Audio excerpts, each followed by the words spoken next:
Buenos días, dilectos amigos. Iniciamos ahora esta lección laurentina, que será la última del mes de agosto de 2019. Va a estar consagrada a las tesis 22ª y 23ª del racionalismo jurídico, o sea, lo que voy a llamar el doble principio de subsunción deóntica o de subsunción jurídica, al cual podemos llamar también con otras denominaciones. Por ejemplo, podemos denominarlo la ley de consecuencia jurídica o el principio de consecuencia jurídica, el modus ponens deóntico. Bueno, puede por tanto recibir un número de denominaciones, todas ellas apropiadas, pero de esas varias denominaciones, quizá la que prefiero, o al menos en este momento es la que voy a escoger, es el doble principio de subsunción. Bueno, todo jurista está habituado al razonamiento por subsunción.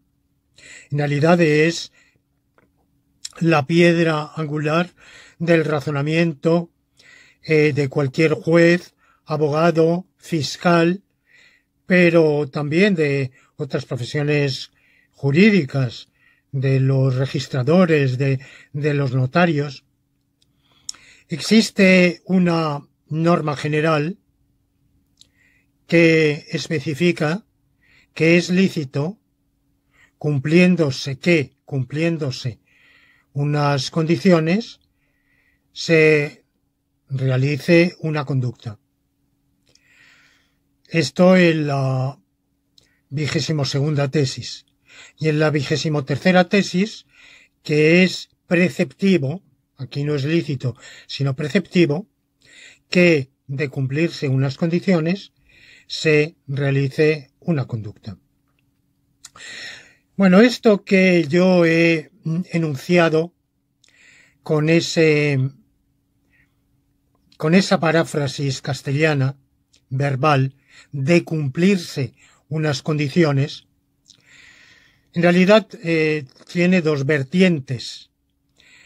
Hay un doble condicional, el mero condicional sí, entonces, y el condicional estricto o implicativo, que tiene varias lecturas, en la medida en que A, B, o en tanto en cuanto A, B, o lo que paradójica, sorprendentemente, puede resultar una equivalencia que puede ser paradójica, es que en tanto en cuanto A, B, equivale a solo en tanto en cuanto B. Del mismo modo que si A entonces B equivale, eso sorprende a los novicios que están estudiando lógica, si A entonces B equivale a solo si B. O sea, el introducir solo altera la dirección de la flecha implicativa. Bueno, pues como digo, hay un doble condicional, y el condicional que ahora me ocupa en esta doble tesis es el condicional estricto, en la medida en que A, B, o en tanto en cuanto A, B. ¿Cuál es la diferencia entre los dos condicionales? Bueno, estriba la diferencia entre el condicional simple, normal, vulgar, si A entonces B, no atiende a grados. Si A entonces B, solo exige que o bien A sea completamente falso, o bien B sea verdadero en algún grado. exige que o la prótasis, lo que se llama antecedente consecuente, pero en términos lingüísticos, gramaticales más rigurosos, se llama respectivamente prótasis y apódosis. Bueno, pues o bien la prótasis carece por completo de verdad, o bien la apódosis tiene algún grado de verdad. En ese condicional simple, elemental, vulgar, no nos fijamos para nada en los grados de realización de la prótasis y de la apódosis. Por el contrario, la implicación estricta, el condicional estricto, sí que atiende a grados y exige que el grado de la apódosis sea por lo menos tan alto en su grado de verdad como la prótasis. Puede ser más, mucho más, pero por lo menos tiene que tener la apódosis tanta verdad como la prótasis. Bueno, pues aquí en este doble principio de subsunción me ocupo de la implicación estricta, la que atiende a grados. Por supuesto, casi todo lo que voy a decir en esta lección sería aplicable también, mutatis mutandis, al condicional simple. Y es de notar que en la praxis jurídica no se suele, salvo casos de refinamiento, de rigor de la dogmática jurídica, pero el jurista práctico ni suele evidentemente estar al tanto de estas diferencias sintáctico-semánticas, ni suponiendo que las conozca, que hayan llegado por alguna vía a su conocimiento, se ocupa en la práctica del razonamiento jurídico, se ocupa de esos preciosismos. Y hace bien, porque normalmente para la mayoría de los efectos del razonamiento judicial o de otro razonamiento jurídico, suele ser irrelevante atender a esas precisiones. Pero como lo que aquí estamos haciendo es teoría, filosofía jurídica, una filosofía jurídica volcada totalmente a su aplicabilidad en la praxis del razonamiento jurídico, una filosofía jurídica que no es meramente de sillón, especulativa, y que cierre los ojos a lo que puede significar y debe significar si el jurista práctico la toma en serio y la quiere aplicar.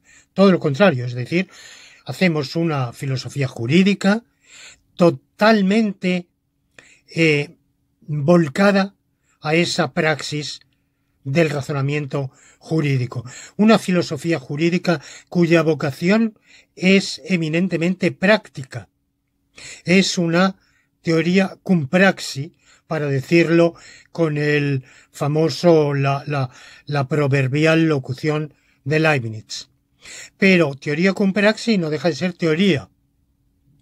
Y por tanto, en primer lugar, lo que debemos atender, aquello que debemos mimar y que debemos considerar con mayor cuidado, es el rigor teórico.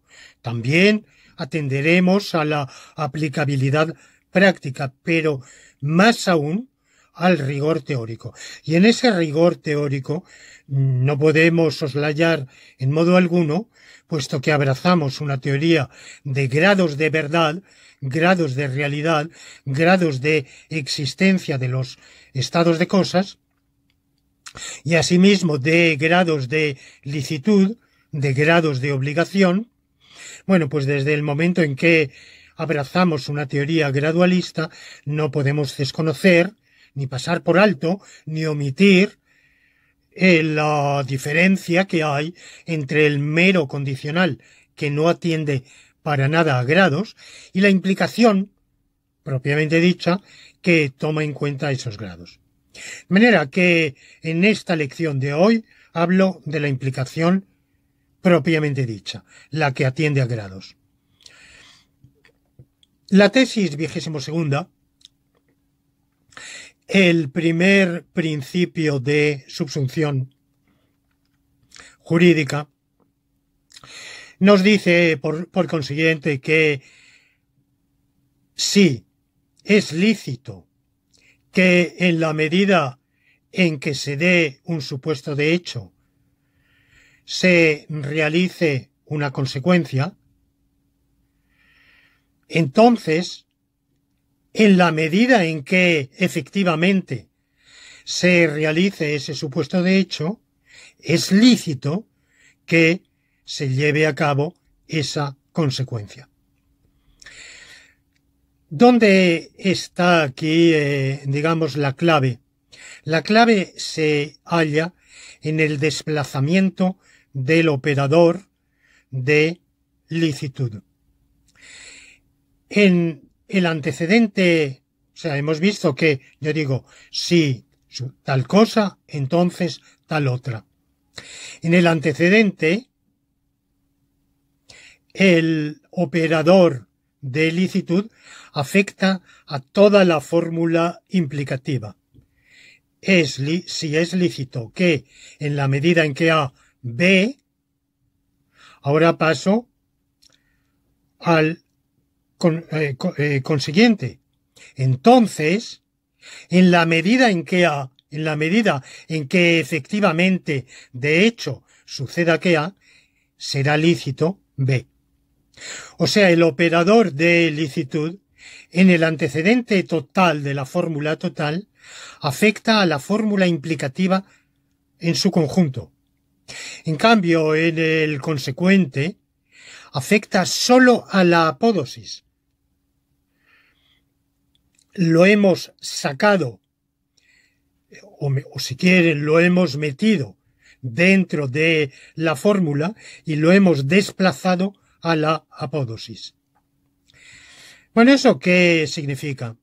Pues significa que cuando el juez, por ejemplo, se encuentra con el juez o cualquier otro operador jurídico, porque aquí puede ser un empleado administrativo. Por ejemplo, un empleado de la agencia tributaria y se encuentra con que una disposición que establece lo siguiente, que es lícito que en la medida en que un obligado tributario tenga un hijo a cargo menor de cierta edad o discapacitado, entonces disminuya su carga impositiva en un tanto por ciento. Bueno, pues él acredita, el obligado tributario, que efectivamente tiene un hijo a cargo con esas características de edad o de discapacidad.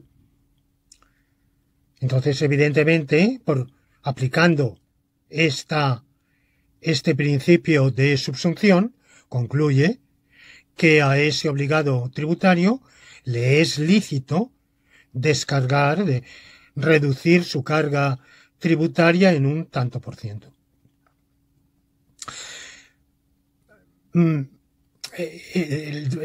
Tantísimos ejemplos podríamos invocar en todos los órdenes, en el derecho tributario, en el derecho penal, en el derecho administrativo, en el derecho público internacional, en cualquier ámbito del derecho penal, del derecho civil, mercantil, en todos los ámbitos. La licitud de que en la medida en que se cumpla una condición A, se realice una conducta B, acarrea que en la medida en que efectivamente se esté cumpliendo la condición A, pase a ser lícita la apódosis B. Bueno, Esto creo que es tan obvio, tan patente, tan palmario, que en realidad parece una mera tautología, pero no es una mera tautología. De hecho, sin este principio de la lógica nomológica, no se podría nunca pasar de saber que es lícito en la medida en que A, B, A, que es lícito B, por mucho que se constatara y se comprobara el hecho de que A. Es lícito que en la medida en que A, B, sabemos que A, bueno, es lícito que B. No, eso demuéstrenmelo usted. El único modo de demostrarlo es acudir precisamente a este principio de subsunción. Algo que enmascara su carácter no tautológico es que en el habla común no siempre nos expresamos con rigor. En la teoría de lingüística de los operadores hablamos del alcance de un operador. ¿Qué es un operador? Un operador normalmente se expresa en el lenguaje natural por un adverbio terminado en mente, obligatoriamente, posiblemente, probablemente, pero no todos los adverbios terminados en mente son operadores. Por ejemplo, raudamente, apresuradamente, descuidadamente. ¿Cuál es la diferencia entre los unos y los otros? Los operadores, lo que un filósofo del lenguaje norteamericano bastante difícil, Richard Montague, que elaboró una teoría rigurosísima de una gramática de Montague, de un rigor extraordinario que tuvo un gran eco, un gran impacto, pero que lamentablemente solo era aplicable a un fragmento reducidísimo del lenguaje y por tanto fue estudiado como una curiosidad, pero no ha tenido mayor recepción, por supuesto, entre los lingüistas, con razón. Bueno, pues Montague llamó a los operadores adfórmulas para diferenciarlo de los adverbios. Adfórmula, ¿qué quiere decir? Que afecta a toda la fórmula, mientras que el adverbio afecta al verbo, como su nombre indica. Hacer algo descuidadamente es el hacer. He limpiado el salón descuidadamente. O he preparado la cena apresuradamente. Bueno, que ese apresuradamente afecta a la locución verbal preparar la cena. He preparado la cena. ¿Cómo? Apresuradamente. He limpiado el salón. ¿Cómo? Descuidadamente. En cambio, lo que Montague llama las adfórmulas, yo usaré una terminología un poco menos rebuscada y diré operadores, que es como se dice en la lógica de los operadores, estos afectan a toda la fórmula. Por ejemplo, probablemente es un operador. Probablemente Juan llegará esta tarde. No podemos, probablemente no responde a una pregunta de cómo. ¿Cómo llegará Juan esta tarde? Probablemente no. ¿Cómo llegará? Cansadísimo, con retraso, o bueno, como corriendo. En fin, hay diversos modos en que podríamos contestar a esa pregunta, a ese cómo. Pero el probablemente no afecta a llegar, afecta al hecho mismo de que Juan llegará esta tarde. Juan llegará esta tarde, eso es probable, o eso es posible, o eso es verosímil, o es inevitable. Bueno, o es obligatorio. Obligatoriamente Juan llegará esta tarde es un modo de decir que Juan tiene el deber de llegar esta tarde. Bueno, porque tiene un cometido y ese cometido implica que llegue esta tarde para entregar el recado o lo que sea. Bueno, de manera que obligatoriamente es un operador. Este operador, como lo es probablemente, posiblemente, seguramente, necesariamente, hay operadores doxásticos, deónticos, temporales, modales,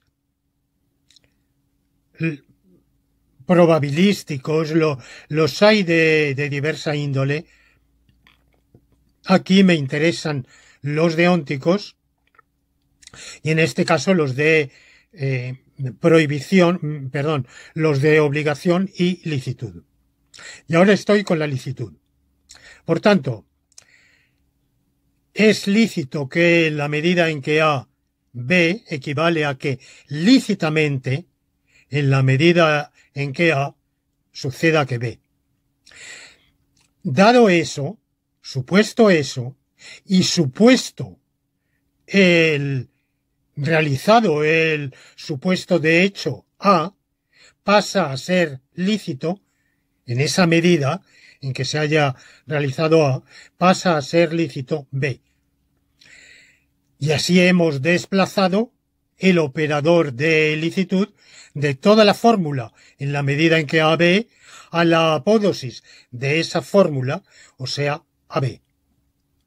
Pero como en el habla común las fórmulas, los operadores, no tenemos cuidado de precisar si afectan a toda la fórmula, a todo el enunciado implicativo o condicional, sino que a menudo, indiferentemente, indistintamente, nos expresamos como si afectara a todo el enunciado o solo a la apódosis, eso da la impresión de que decir es lícito que en la medida en que A, B, es exactamente lo mismo que decir en la medida en que A es lícito que B.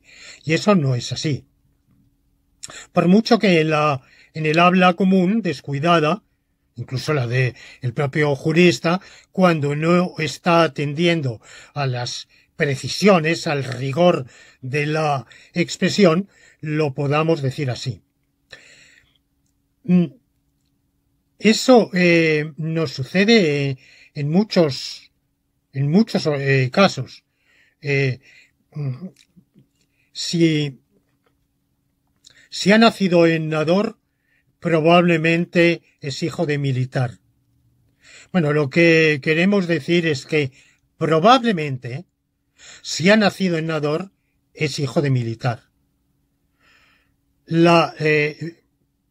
Evidentemente, de ahí podremos concluir que si ha nacido en Nador, probablemente es hijo de militar, pero nuestra intención primera era situar la probabilidad en la fórmula condicional, no en el consecuente, porque podemos saber por razones totalmente independientes o sospechar o pensar que probablemente es hijo de militar, independientemente de que haya nacido en Nador. Y entonces podremos decir, si ha nacido en Nador, es hijo de militar. De hecho, sé que nació en Barcelona y no en Nador.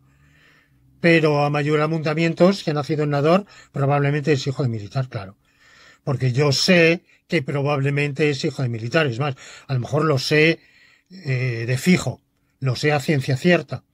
O sea que ahí estoy haciendo una inferencia pragmáticamente ociosa, porque no añade nada, una simple, estoy entregándome a un ejercicio inferencialmente correcto, pero pragmáticamente baldío, porque no transmito ninguna información adicional a lo que ya se sabía de antemano.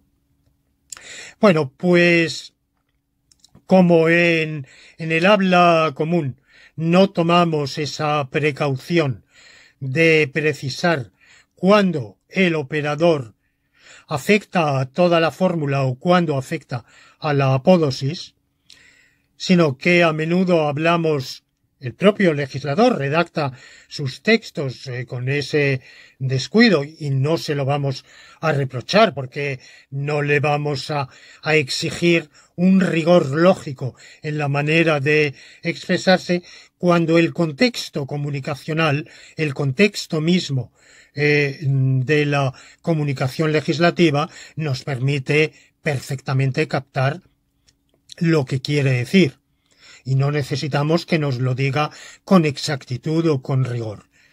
Pero evidentemente lo que está diciendo el legislador es que es lícito, está estableciendo por un acto performativo de promulgación la licitud de que en la medida en que alguien tenga un obligado tributario, tenga un hijo a cargo menor de cierta edad o minusválido,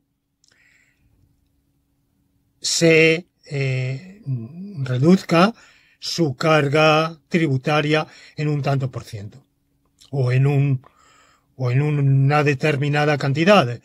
Bueno, eso lo determinarán las leyes tributarias, en cuyo detalle no me interesa entrar aquí. Vamos a ver, lo que hace el legislador, creo que estaremos de acuerdo, es un acto promulgatorio o edictivo. En realidad, de nuevo, en estricto rigor, hay que distinguir entre la edicción de un precepto que contiene una norma y la promulgación. La promulgación, promulgar una norma es publicarla, darla a conocer, proclamarla. Edictarla es realizar el acto jurídico por el cual esa norma cobra existencia en el ordenamiento.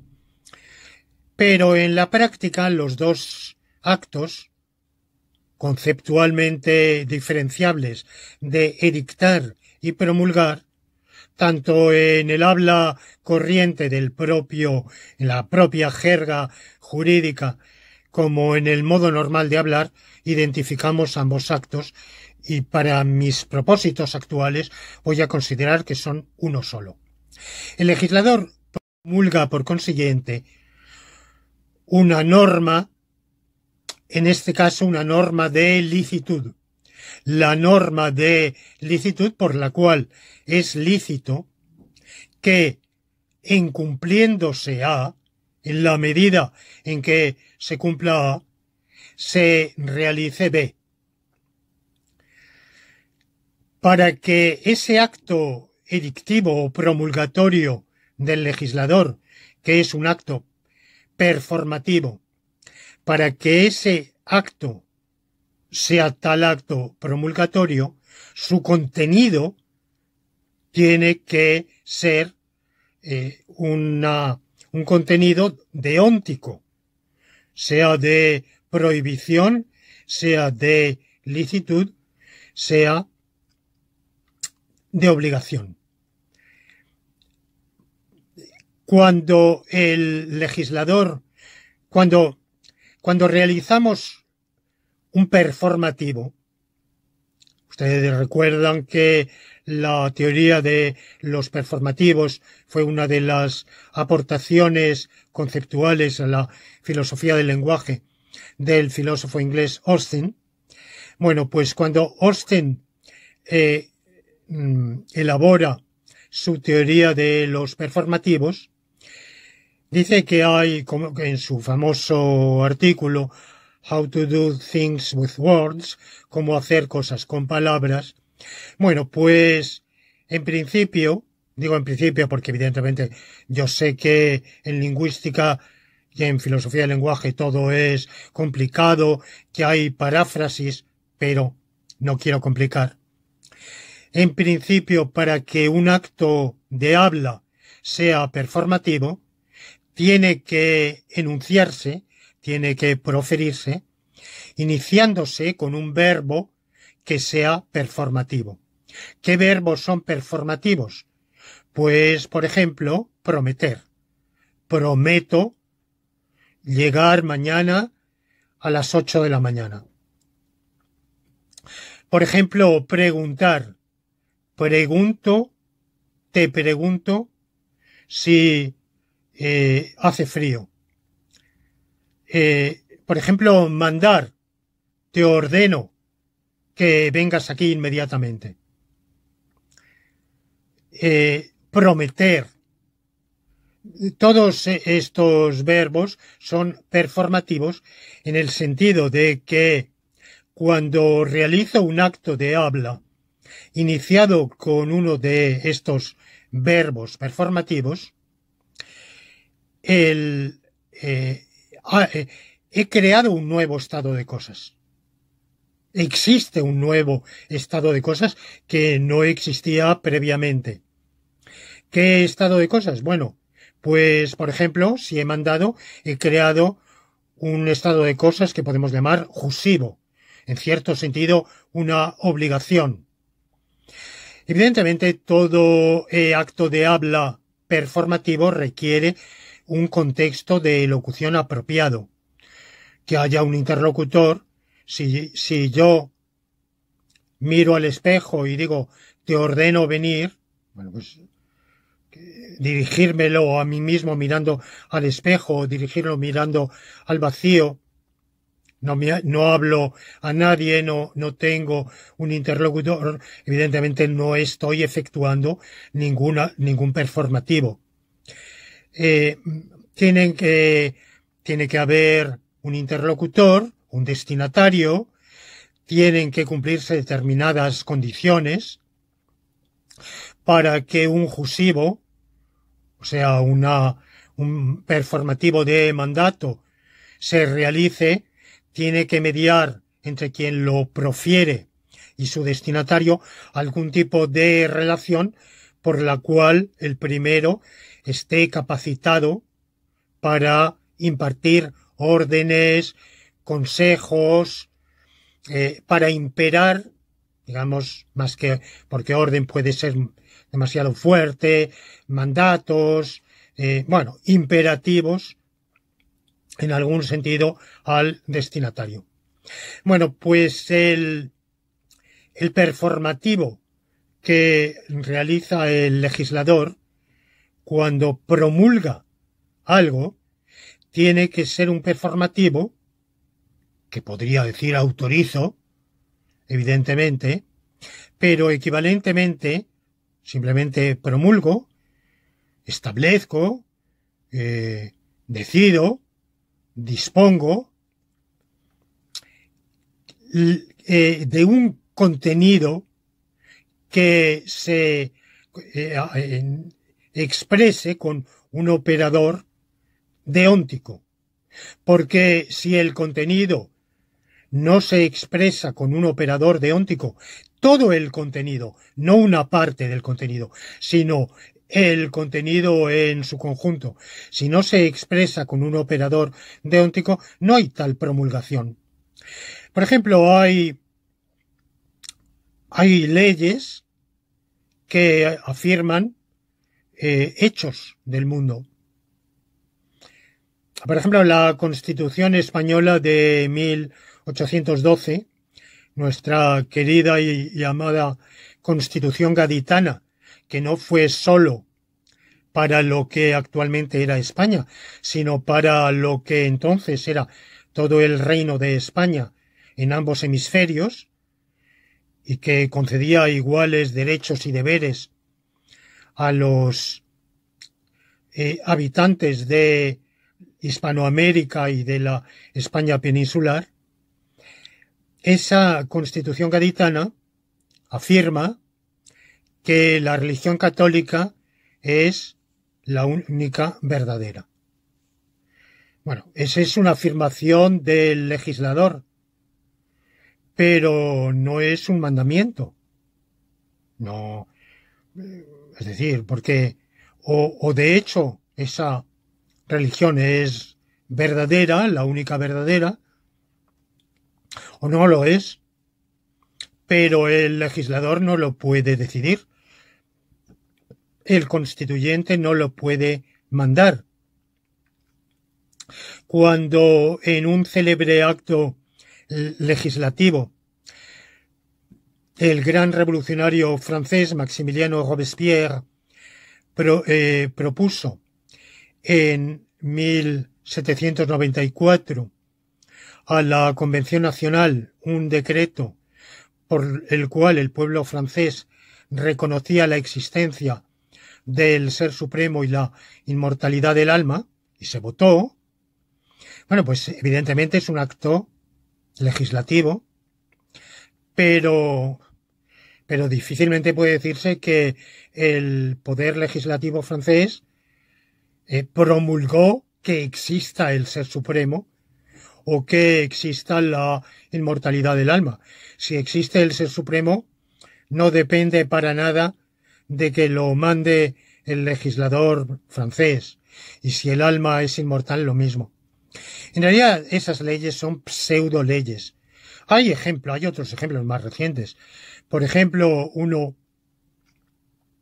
contra ellos advirtió Kelsen que el poder legislativo incurre en un abuso cuando promulga o hace como si promulgara más bien pseudoleyes que son afirmativas de hechos y que no tienen un contenido de prohibición, autorización u obligación.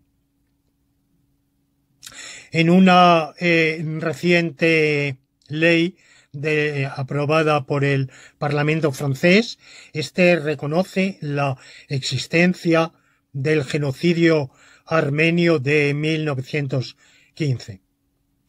Bueno, aquí hay un abuso múltiple, porque en primer lugar, decidir qué pasó o dejó de pasar en 1915 en los territorios de Turquía habitados por población armenia es un asunto que incumbe al historiador y para el cual es incompetente son incompetentes los diputados y senadores de la República Francesa. Esto para empezar, que no han estudiado el asunto. Segundo, que hayan sucedido, la calificación de genocidio es una calificación jurídica que debería corresponder a un juez y no al legislador.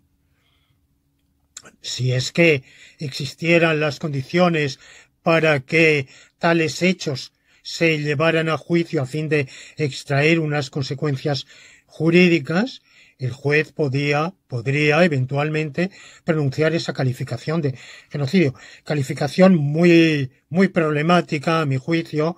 En realidad yo pienso que ese acuerdo internacional sobre los llamados crímenes de genocidio es extremadamente desafortunado, es sumamente vago, no añade verdaderamente nada, y un crimen, una matanza, una masacre, es lo mismo se la llame genocidio o no, y su gravedad y su condenabilidad y reprochabilidad son iguales, llámeselo genocidio o no. Pero bueno, en todo caso eso no incumbe al legislador.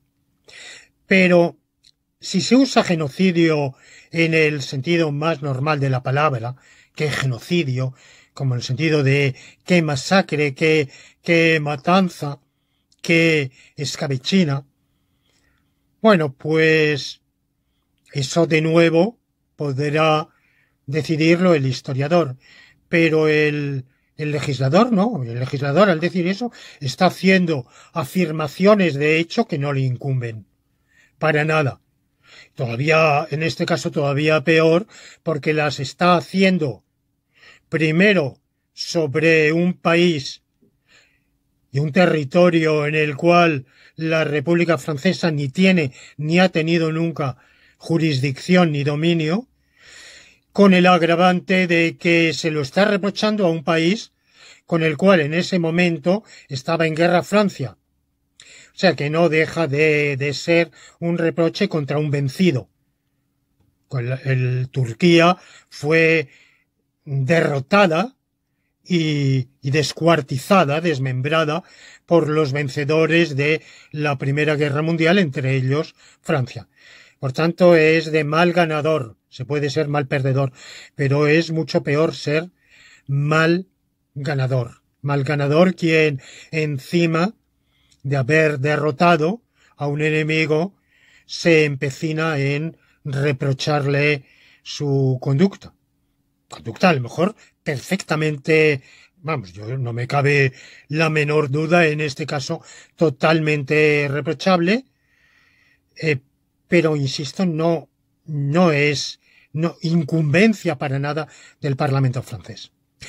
De manera que sólo son actos promulgatorios aquellos que tienen un contenido deóntico, de licitud, de prohibición o de obligación. Y lo que ha promulgado el legislador tributario al establecer esa disposición a la que hacía referencia, de la licitud de que en el supuesto de tener hijo a cargo con determinadas condiciones, en esa medida se proceda a una rebaja tributaria, eso es así, eso efectivamente se ha realizado ese acto promulgatorio por su contenido deóntico. Ahora bien, el agente de la administración tributaria tiene que aplicar la ley, y aplica la ley que dice es lícito en la medida en que A, B, cuando el obligado tributario le lleva un documento acreditativo de que A, concluye que es lícito B, es lícita la reducción. Insisto, aquí es lícito, no es obligatorio. El obligado tributario puede decir yo voluntariamente no aplico, me abstengo de aplicar esa reducción y pago de más. Bueno, pues si quiere usted ser tan generoso con las arcas públicas, está en su derecho. Es lícito en la medida en que A, B. Por tanto, se da el supuesto de A, en esa medida es lícito B.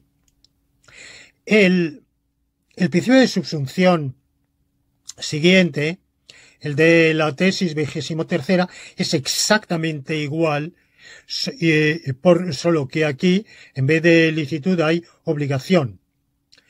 Es obligatorio que en la medida en que un residente en el territorio nacional perciba unos ingresos superiores a 12.000 euros anuales,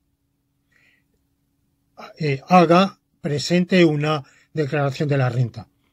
Bueno, estoy diciendo 12.000 euros, sé que esto ha sido así o esas cantidades han ido cambiando, evidentemente. Estoy imaginando esa norma. Podría ser cualquier otra o en cualquier país en el cual ustedes me estén siguiendo, una norma equivalente en su respectivo país y moneda. Es obligatorio que en la medida en que se cumpla el supuesto A, se realice la consecuencia jurídica B. Y de hecho, se realiza el supuesto A. ¿Cómo se sabe que? Bueno, pues para eso justamente la agencia tributaria no espera a que lo declare cada uno.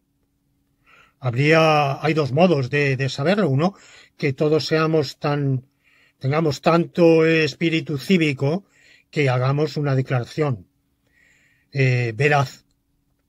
De hecho, en muchos casos es así. Hay que, por ejemplo, en el caso de una herencia del derecho de sucesiones, hay que presentar una declaración a la agencia tributaria expresando todas las condiciones de la herencia y, por tanto, la cantidad que tenemos que pagar y que pagamos. pero como el espíritu cívico muchas veces es deficiente, sobre todo cuanto más acaudalado es el obligado tributario, más proclive es a que flaquee o se anule su espíritu cívico, o sea, inexistente, pues y por otro lado también todos, por mucho espíritu cívico que tengamos, somos propensos al descuido, al olvido o muchas veces al error, porque no siempre es fácil saber exactamente qué ingresos hemos tenido, porque han venido de fuentes varias, han sido escalonados. Bueno, no llevamos una contabilidad tan estricta, tan rigurosa que lo sepamos. Bueno, pues la agencia tributaria ha ido tomando sus medidas y hoy tiene su inspección o su comprobación preventiva, y en realidad hoy, por ejemplo, en España, muchos de nosotros, yo en particular, antes sí tenía que ir cavilando y reflexionando sobre cuánto había ganado o dejado de ganar en un año. Hoy no, hoy la agencia tributaria me manda un borrador, ya me dice cuáles han sido mis ingresos. Es bien sencillo, llevan ellos una comprobación previa, una información preventiva a través de una obligación de información que tienen las entidades financieras, bancarias. Saben perfectamente cuáles han sido mis ingresos y yo tengo simplemente que decir sí, nada más. O sea, es más fácil.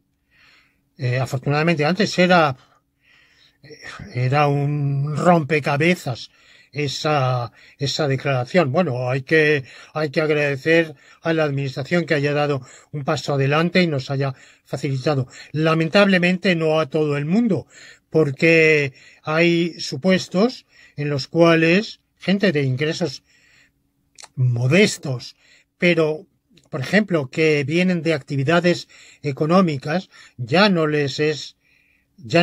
tienen esa facilidad. Bueno, es general, es obligatorio que en la medida en que A B, de hecho sucede A, es obligatorio B. Lo mismo en el derecho penal. Es obligatorio que en la medida en que alguien haya cometido un homicidio doloso sin eximentes y sin atenuantes, sea condenado a una pena de 15 años de reclusión.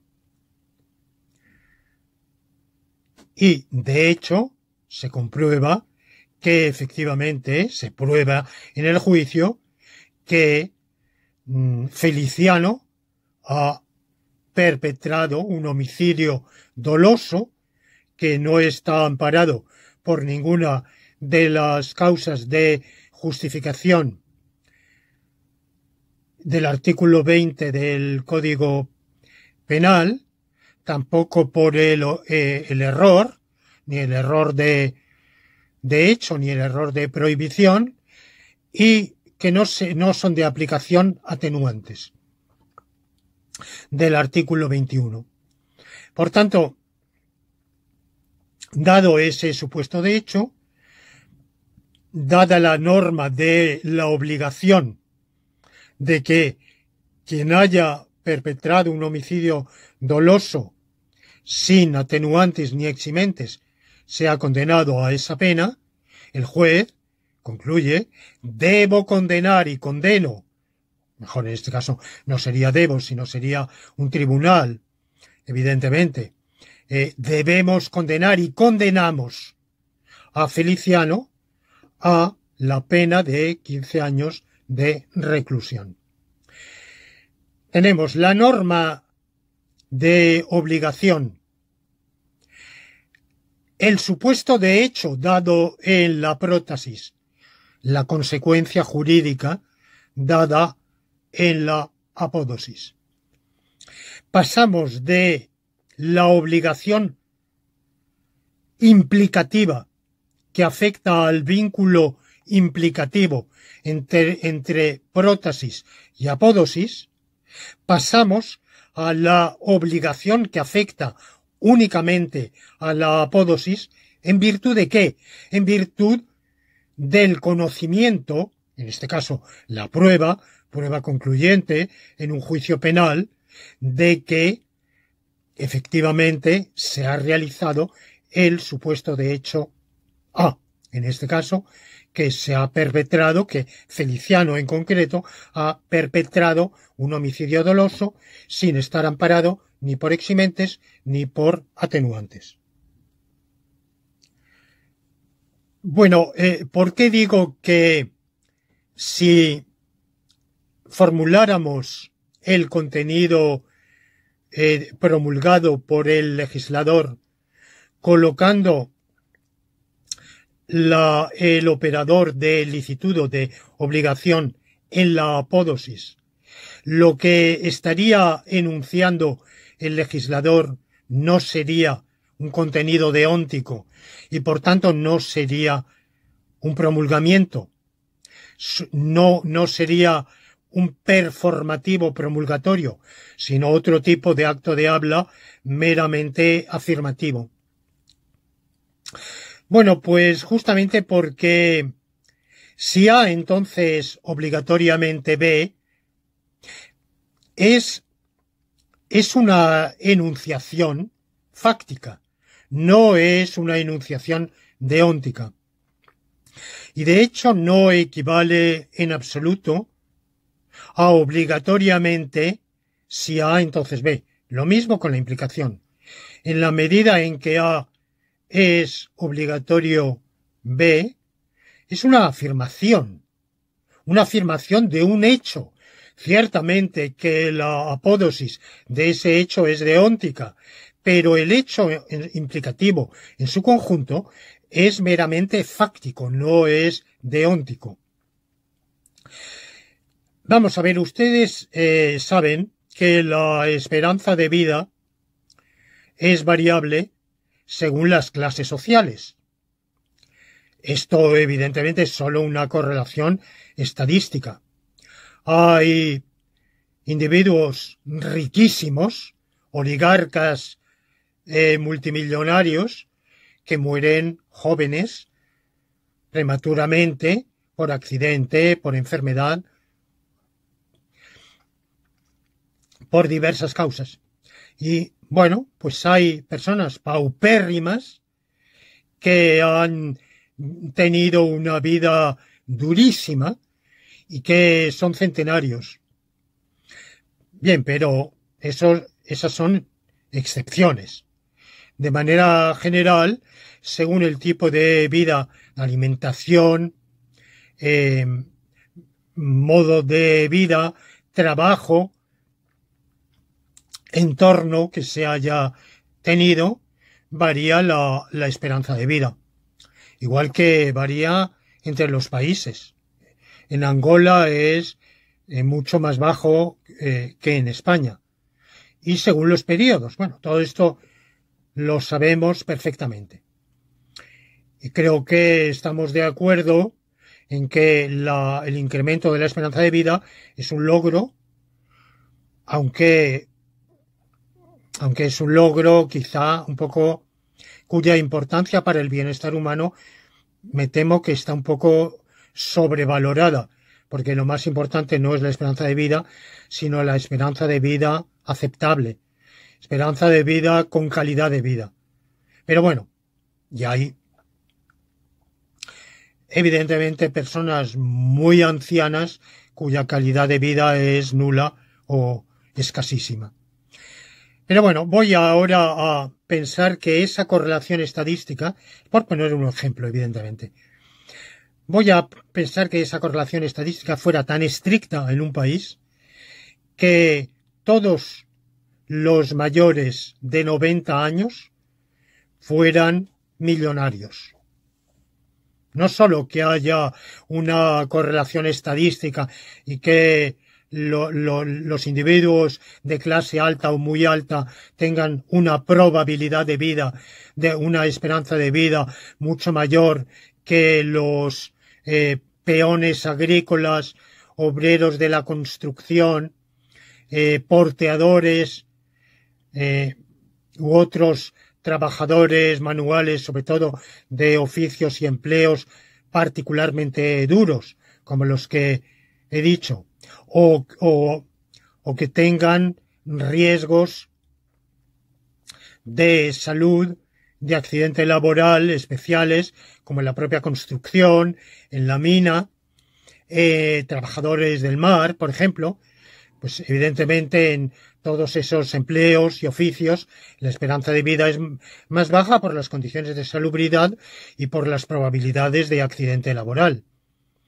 que felizmente afectan a una minoría, pero que estadísticamente tienen un impacto. Pero voy a imaginar que en un país, en tal momento, todos los nonagenarios son millonarios. Entonces es verdad, es un aserto verídico. Supongamos que en ese país existe el impuesto de patrimonio. Es decir, que todos los millonarios están obligados a un impuesto, a tributar por su patrimonio un tanto por ciento, sea proporcional, sea un impuesto proporcional, sea progresivo. Vamos a imaginar que es proporcional, que es un 2% anual del patrimonio, por encima de el tope que ustedes quieran imaginar. Y supongamos que en un país, en un momento dado, todos los nonagenarios superan ese tope. Por tanto, todos los nonagenarios están obligados a pagar impuesto de patrimonio. Sin embargo, no existe ninguna norma, felizmente, en ese país que diga que en la medida en que alguien es nonagenario está obligado a pagar impuesto de patrimonio. No. Por tanto, existe una diferencia entre lo que afirmamos cuando decimos todos los nonagenarios resulta que tienen que pagar impuesto de patrimonio, y lo que decimos cuando decimos obligatoriamente todos los nonagenarios pagarán impuesto de patrimonio. Lo primero es un aserto fáctico, no deóntico. Lo segundo es un aserto deóntico. Lo primero, además, puede ser verdad como lo es en este caso, por una casualidad, y será desmentido el día en que felizmente sobrepase ese límite de 90 años una persona pobre o una persona no acaudalada que para nada supere ese tope patrimonial que ha establecido la ley del impuesto de patrimonio. Por tanto, es un aserto puramente fáctico cuyo fundamento puede estar en circunstancias fortuitas que nada tienen que ver con la previsión legislativa. El legislador, cuando legisla, no hace una constatación fáctica de ningún tipo, sino que hace un promulgamiento de contenido deóntico y establece que en la medida en que alguien tenga un patrimonio superior a tal tope, 50 millones, 1.000.000, lo que el legislador establezca, en esa medida es obligatorio que en esa medida pague el impuesto de patrimonio. Por tanto, hay una obligación de contenido implicativo, se constata el antecedente, el supuesto de hecho, y se pasa la obligatoriedad del consecuente del pago de ese impuesto de patrimonio. Bien, hay una... se me han hecho dos objeciones a este principio de subsunción, o tres. A una de ellas ya he contestado. La más sencilla es que parece una mera tautología, pero ya hemos visto que no lo es. Que esto es una apariencia engañosa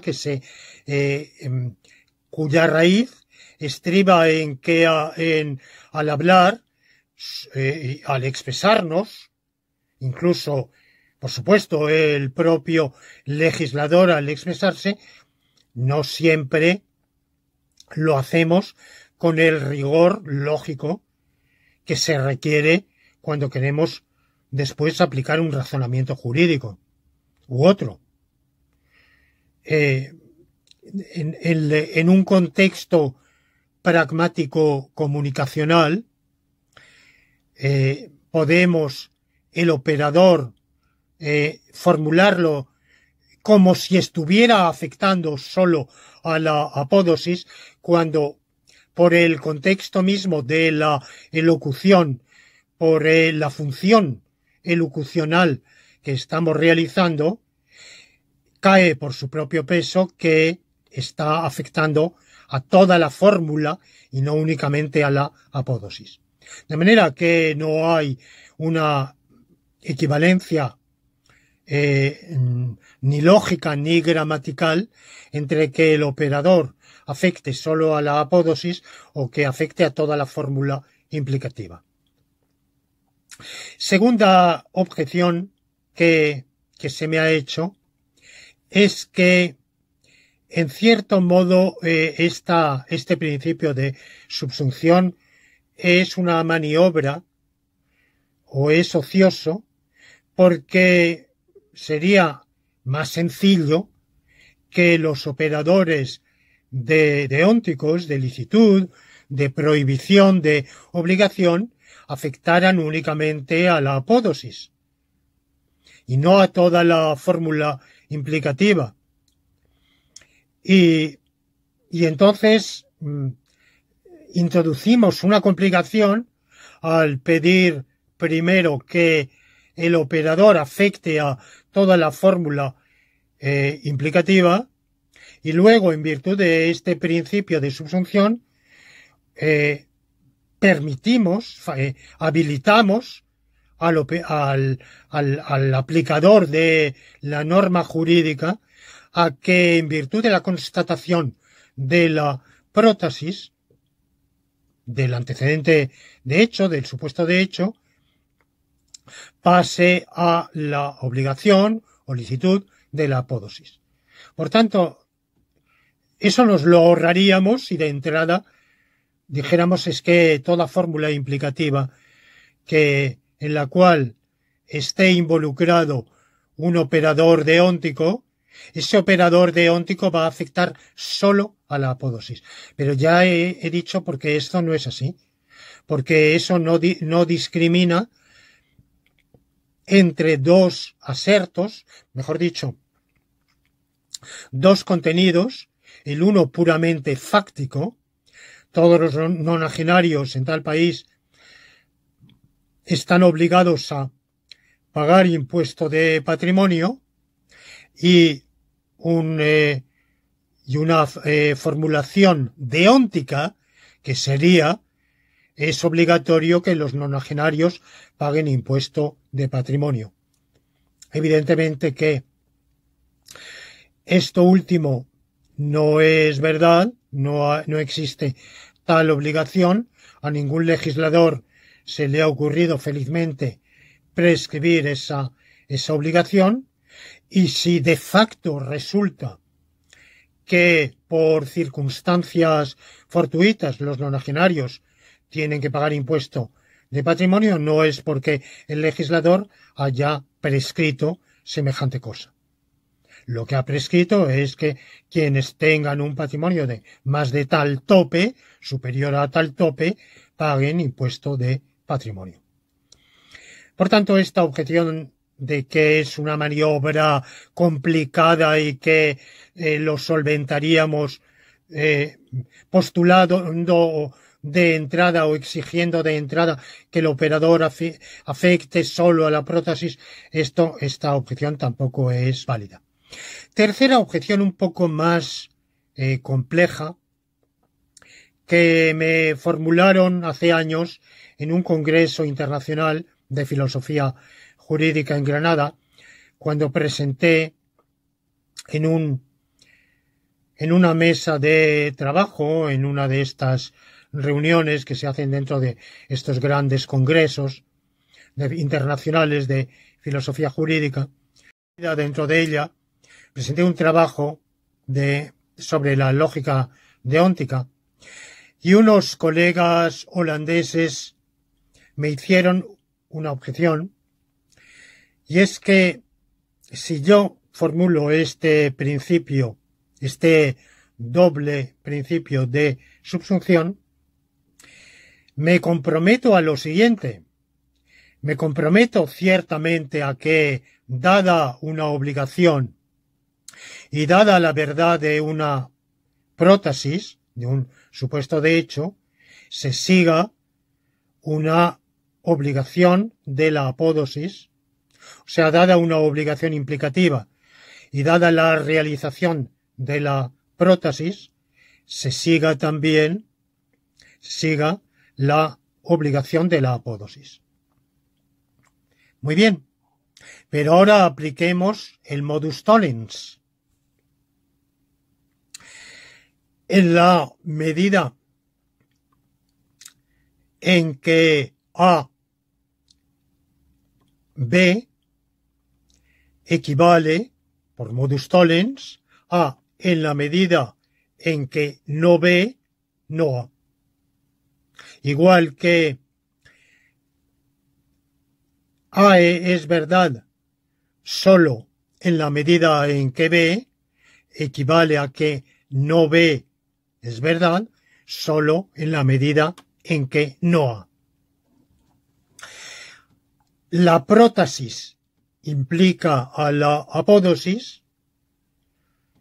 Eso equivale a que la negación de la apódosis implica la negación de la prótesis. Invertimos prótesis y apódosis y les prefijamos sendos operadores de negación. Bueno, pues en la medida en que A es obligatorio B, equivale a en la medida en que no es obligatorio B, no A. En la no obligatorio B equivale, por la lógica deóntica más elemental y algo en lo cual evidentemente coincidimos, las pocas cosas en las que la lógica nomológica coincide totalmente con la lógica deóntica estándar, es que no obligatorio B equivale a es lícito no B. Entonces, decir en la medida en que se realiza A es obligatorio B, que equivale a en la medida en que no es obligatorio B, no A. Y en la medida en que no es obligatorio B, no A, equivale a en la medida en que es lícito no B, no A. Entonces, imaginemos un ordenamiento jurídico en el cual tuviéramos las siguientes situaciones jurídicas. Es obligatorio que en la medida en que se haya cometido homicidio doloso sin atenuantes ni eximentes,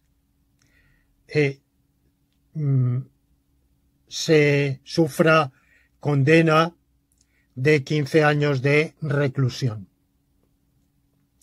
Y supongamos que al mismo tiempo el legislador ha establecido una norma por la cual, una norma ad hominem, por la cual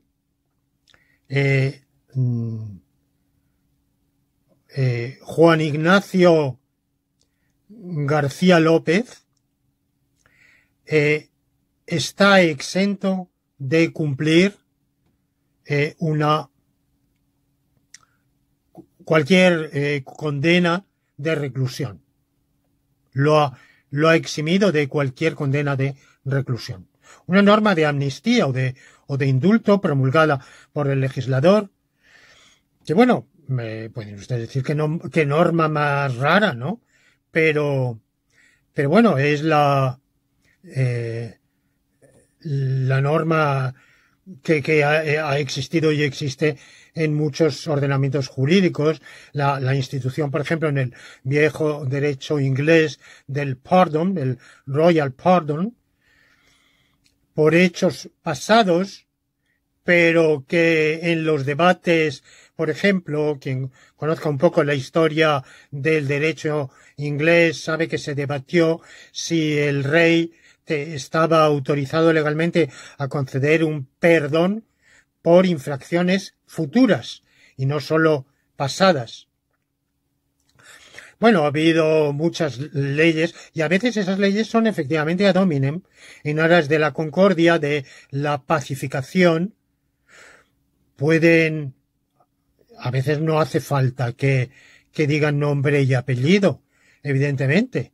Si hay una norma que diga quienes hayan ejercido la magistratura suprema en el país están exentos de cumplir cualquier condena, bueno, y a lo mejor solo uno en vida ha ejercido la magistratura suprema, pues aunque no se diga nombre y apellido, es una norma con dedicatoria. Hay muchísimas normas con dedicatorias. Ustedes recuerden la primera constitución ecuatoriana que exigía para ser presidente ser ecuatoriano de nacimiento o bien haber contraído matrimonio con ecuatoriana teniendo una fortuna determinada. Todo ello, evidentemente, tenía un destinatario que fue efectivamente el primer presidente de la República del Ecuador. No se lo nombraba por su nombre y apellido, la ley era con dedicatoria. Bueno, pues supongamos que tenemos esas dos situaciones jurídicas. Es obligatorio que el homicida sea condenado a una pena de reclusión y tal individuo está exento de condena a penas de reclusión o a lo mejor a cualesquiera otras. Podemos decir, bueno, pues con el principio de subsunción concluimos que ese individuo no ha perpetrado homicidio. Y claro, resulta un tanto desconcertante, peregrino, inaudito, que de premisas las dos puramente deónticas podamos extraer una conclusión fáctica. Bueno, mi respuesta a esto es que una de dos. O esa exención del deber que se otorgaría a un individuo es nula de pleno derecho por razones de lógica jurídica y por tanto esa situación jurídica de que ese individuo esté exento de condena no se da, no existe esa situación jurídica porque por la propia lógica jurídica el legislador no es competente para otorgar esa exención, o bien sí es competente, pero si sí es competente para otorgarla, entonces lo que está haciendo al otorgar esa exención es introducir una derogatio a la norma general. Digo derogatio porque en español la palabra derogación la usamos, y el propio legislador la usa, en el sentido de abrogación o revocación. Hablamos de la derogación de la ley. En otros idiomas, como el francés, el inglés, derogación o derogation no es lo mismo que abrogación. Derogación, en francés, en inglés, o los equivalentes de ese sustantivo verbal, significan exceptuación. Esas célebres reglas de primacía, lex superior, derogat inferiori, lex posterior, derogat priori, etc. El derogat nos da en español, cuando lo traducimos como deroga, da lugar a un equívoco o a una confusión. Deroga quiere decir que prevalece, que exceptúa, que implica una excepción. Por tanto, lo que si se otorga esa dispensa, esa exención, y si se otorga válidamente, o sea, si efectivamente no se está conculcando la lógica jurídica, ni se están conculcando las reglas de potestad legislativa, sino que el legislador, efectivamente, en uso legítimo de su potestad legislativa y respetando las reglas de la lógica jurídica, otorga una exención, es que ese mismo legislador está facultado para otorgar una derogatio a la ley general y, por tanto, para modificar, alterar esa ley general.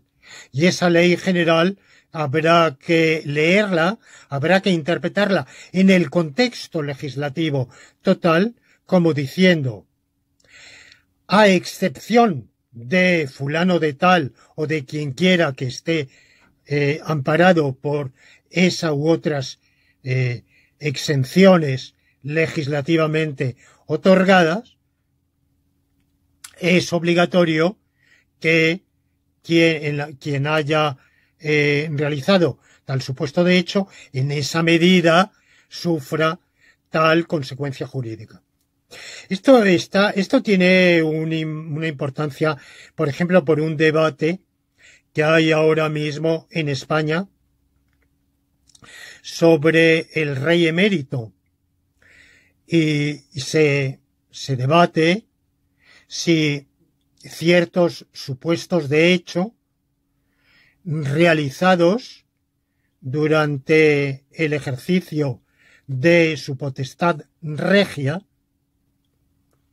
que si fueran realizados por cualquier otro serían delitos punibles, no prescritos, si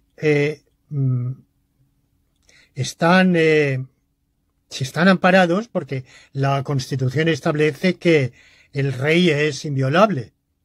Pero ¿qué pasa cuando ha dejado de ser rey? Porque rey emérito es un modo de hablar, de cortesía o de cortesanía, pero no es una denominación prevista por el ordenamiento constitucional. Esa figura constitucionalmente es inexistente. El ex-rey no es rey. Se lo puede llamar por cortesanía rey emérito. Bueno, pues, ¿qué pasa con hechos que se le reprochan, que se le han reprochado, realizados durante el ejercicio de su potestad regia? Mientras era rey, evidentemente por la inviolabilidad, no eran perseguibles, fueran de la índole que fueran, como si hubieran sido hechos de asesinato o de tortura o cualquier hecho que uno pueda imaginarse. Ahora bien, ¿eso qué significa? Durante el periodo de inviolabilidad, ¿que el hecho en cuestión no es delictivo? porque, claro, el Código Penal define el delito. Los delitos son las acciones u omisiones dolosas o imprudentes penadas por la ley. Bueno, pues, pero claro, entre los eximentes del artículo 20 no figura la condición de ser rey de España. ¿Quiere decir que es una eximente implícita o que esa eximente ha de entenderse como sobreañadida por el conjunto del ordenamiento jurídico constitucional? O bien que, aunque efectivamente el hecho, posiblemente el presunto hecho, yo estoy diciendo lo que ha dicho cierta prensa, yo no tengo absolutamente ningún conocimiento de si tal cosa es verídica o falaz, para nada.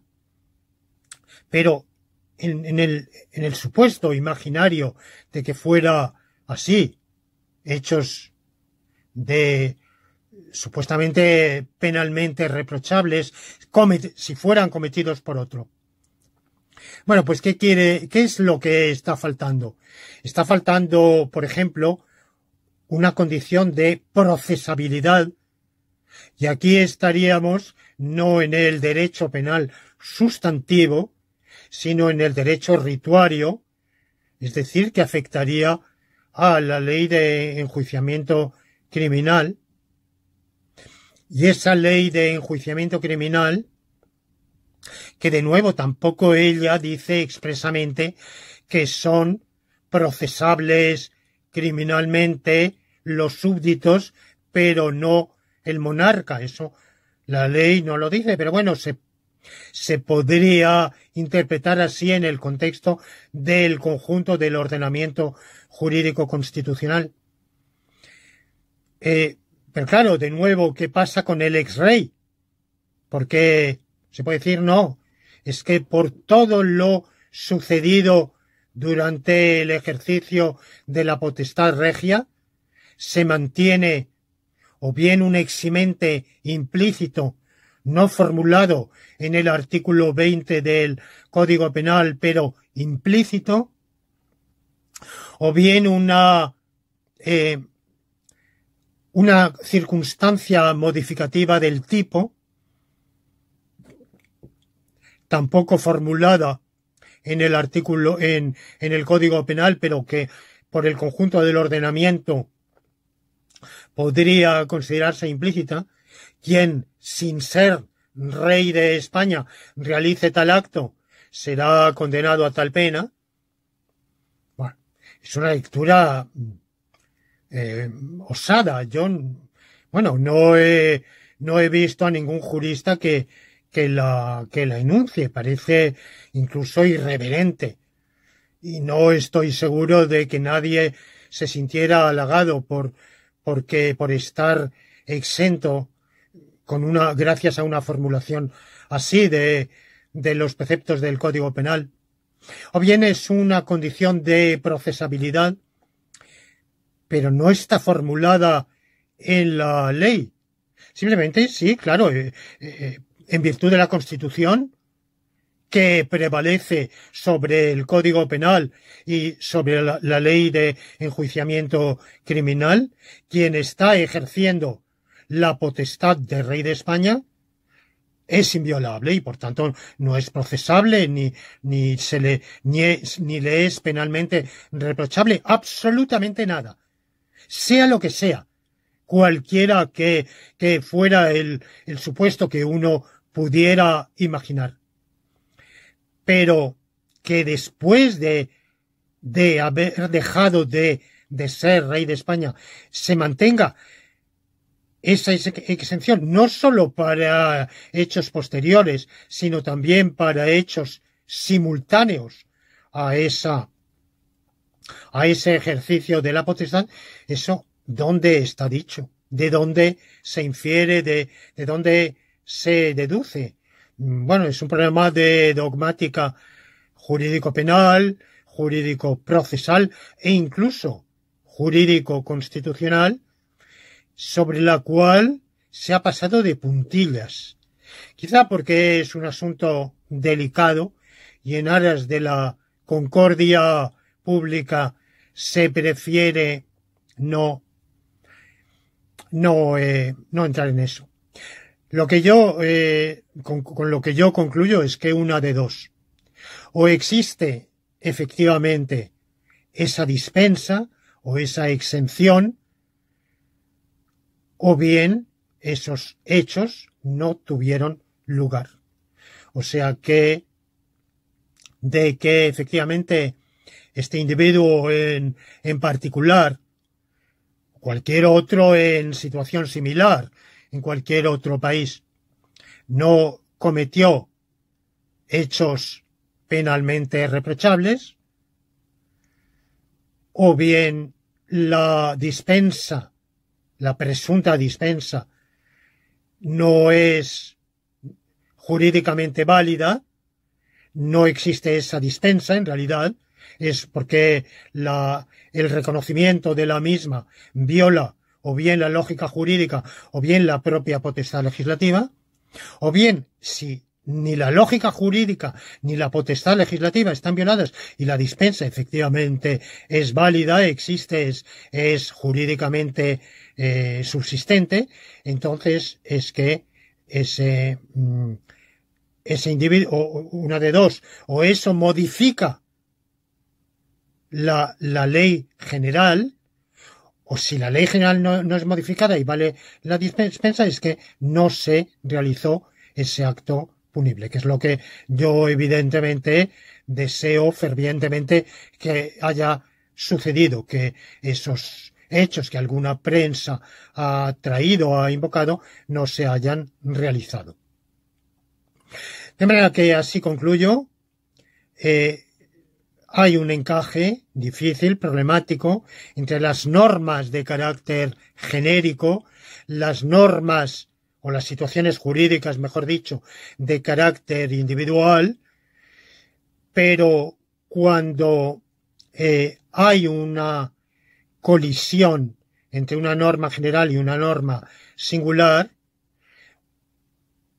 o bien ello es porque la norma singular es inválida, o bien es inválida, puede serlo por violar la lógica jurídica o por violar la propia potestad legislativa, o bien lo que pasa es que esa norma particular prevalece sobre la norma general y la modifica. Habrá que entender la norma general con esa modificación. Pero también es posible que en realidad las dos valgan porque sencillamente no se haya realizado el supuesto de hecho y por tanto la norma particular no colisione con la norma general. Por ejemplo, en un país en el cual hay una transición y va a dimitir alguien que ha ejercido un poder dictatorial, pero teme acusaciones. Supongamos que su ejercicio ha sido penalmente irreprochable, pero claro, por muy irreprochable que sea, nadie sabe lo que puede venir. En muchos países, muchos ex jefes de Estado han sido llevados a los tribunales y no sabemos si a lo mejor lo que se les ha reprochado era verdad o era falso. Entonces, antes de llegar al acuerdo de transición, establecen en la Constitución un precepto de amnistía o indulto individual de que los ex jefes de Estado no serán objeto de reproche por ningún acto realizado durante su mandato. Y los 6 es uno, porque, digamos, alguien que ha ejercido una dictadura de 40 años, pues evidentemente nadie más. Pueden ustedes poner el ejemplo que quieran, por ejemplo, de un país africano. Supongamos que Paul Biya en Camerún aceptara una transición y exigiera como condición que, como él, a su ex, cuando tomó el poder y sustituyó a Amadou Ahidjo, lo llevó a los tribunales, pues él tomó buena nota y dijo, mientras hasta que la muerte nos separe, la presidencia y yo estamos unidos. Y ahora pues creo que es casi nonagenario y sigue en la presidencia del Camerún. Bueno, supongamos que los movimientos democráticos del Camerún lograran una transición y Paul Biya exigiera que en la Constitución se inscribiera una cláusula de no punición, de impunibilidad del exmandatario. Bueno, pues esa cláusula, es decir, bueno, ¿cómo se relacionaría esa cláusula con el Código Penal? Pues se puede realizar, podemos decir varias cosas. Podemos decir que esa norma constitucional, ese precepto constitucional, por ser superior, prevalece sobre el Código Penal y lo modifica. O podemos decir que en realidad no lo modifica porque a lo mejor el presidente Paul Biya no ha hecho nada penalmente reprochable, que sería lo deseable. O sea que sí podemos decir, sí podemos concluir, por mucho que estos amigos holandeses se sorprendieran por ello, sí podemos de ciertas afirmaciones de situaciones jurídicas, sí podemos concluir la verdad de ciertos hechos. Si vale la exención constitucional, la previsión de impunibilidad, y vale el Código Penal sin excepción alguna, entonces es que Paul Biya no hizo durante su mandato nada penalmente reprochable. Cada uno puede tener su opinión. Yo, que sigo bastante de cerca las noticias del Camerún, pues tengo mi personal opinión, pero evidentemente pues esta no compromete absolutamente a nadie más que a mí y me abstendré muy mucho de formularla aquí o en general en público. Ojalá que efectivamente este presidente, pues aunque no nos guste que ostente esa especie de presidencia vitalicia, pero ojalá que efectivamente esté gobernando y haya gobernado siempre de manera irreprochable. Bueno, pues nada más, con estas reflexiones termino. Creo que el doble principio de subsunción sale airoso frente a estas objeciones, que es un principio totalmente imprescindible para la praxis del razonamiento jurídico y que el haberlo formulado es un avance de la lógica nomológica, que además es incompatible, no solo es una novedad de la lógica nomológica, sino que es incompatible con la lógica deóntica clásica, en la cual este principio no solo no existe, no se admite, sino que colisionaría, no voy a hacer aquí la demostración, colisionaría totalmente con los principios de la lógica deóntica clásica. Llevaría a conclusiones absolutamente que harían derrumbarse completamente la lógica deóntica clásica. Nada más por hoy. Nos volveremos a ver la próxima semana, en que espero que sigan fieles a esta serie de lecciones y les agradezco su atención, pero también sus reacciones, sus comentarios, sus críticas, sus objeciones, que son muy bienvenidas.